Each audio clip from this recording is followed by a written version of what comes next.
नमस्कार आपण समस्त आज पवित्र रास पूर्णिमा कार्तिक पूर्णिमार अंतिम दिन आम लोक कथा अनुजाई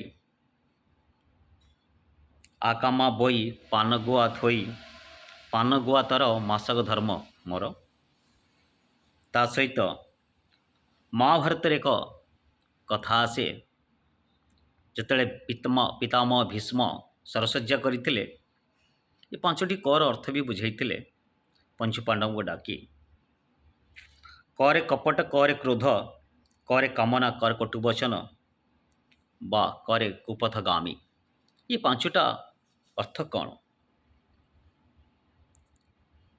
क्रोध ही ब्रह्मचंडाल आम लोक कथार गोटे अच्छी क्रोध ही ब्रह्मचंडाल सबू करेंगे केवे क्रोध करेंगे किसी समय पर भाविए कहीं एमती कहीदेली पश्चाताप हुए। कामना यह एक एभली शब्द ये कामना बासना जी बसवृत्ति हुए ना से जीवन कौन से लक्ष्य प्राप्ति करें ना। जो माने आध्यात्मिक प्रेमी से माने बुझी यदि कामना बासनार दूरे रे ना ताले प्रभुत्व लाभ करें।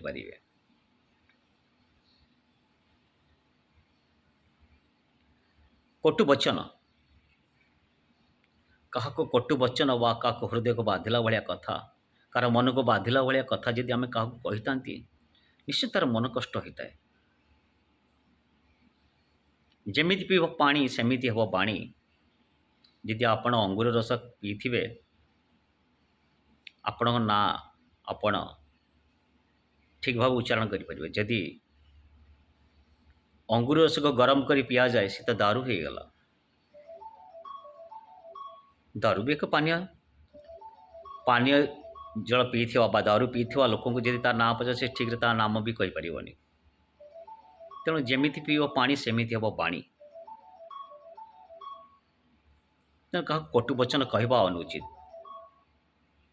कपटता ये छल कपटता जो हुए ना बहुत भयंकर रूप निए क्या सहित छल कपटता करेंगे निश्चय जीवन मंजिल दिने आपण पाइबे। आज पवित्र दिन में बोईत बंधन करा जाए साधु पुओ माने वाणिज्य करने को जाऊे जितेबले साधवी माने तांको बंदापना करी विदेश को से जाई जे कि वाणिज्य पाई सकाळु सकाळु समस्त माँ माने भौणी माने भी नदी रे हो वा पाखरे थिवा पुष्करणी बा थे कदली पटका हो बा कागज डंगा हो भसा जाई थाए। या सहित एक कथा मुझे जोड़ी जे कि मु गाँ गढ़ी रे रुहे आज कल्याणी रे भद्रक जिला धामनगर ब्लॉक अंतर्गत कल्याणी ग्राम पंचायत रे एक साधु मेला हुए। एठी बहु अलेख महिमा साधुसंत महात्मा को भिड़ लगी थाए।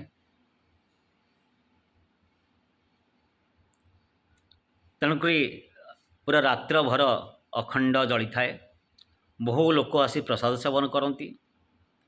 ये कहीं 200 वर्ष आगु ये परंपरा रही आसी अच्छी प्रत्येक कल्याणीवासी या उपभोग करती बहुत भीड़ होता है भारी खुशी लगे। आज मो बाहर अच्छी अवश्य मो गाँ पर्व को मुझे उपभोग कर पाइले नहीं बहुत दूर को आसी टिके लॉज रे बसी आज भारी मन पड़ुछि समस्त को मिस करी एतिकी कहबी समग्र विश्ववासी की सर्वे भवन्तु सुखिन सर्वे सन्तु निरामया समस्ते सुखर रुहतु शांति रुहतु निरोग रुहतु। आज देवदर्शन करवा निहाती आवश्यक दर्शन ही पाप मोचनम भगवान को थरे दर्शन करदेला ना दुई हाथ टेकी निज समर्पित करदेवा ना दिन मुक्ति मिली थाए अंतरात्मा को शांति मिली थाए।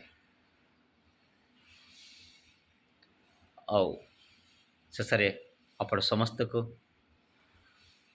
पुनर्बार पुणी प्रणाम करुच्ची। आज ये पवित्र उत्सव पवित्र पूर्णिमा रे आज्ञा कुआ जाए कार्तिक पूर्णिमा बग काले आमिष खाएना।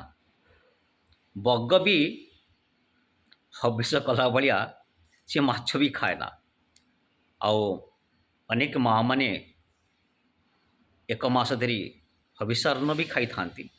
प्रभु जगन्नाथ श्रीमंदिर पाखरे से माने रही एक मास धरी हविषार्ण खाई प्रभु को दर्शन करी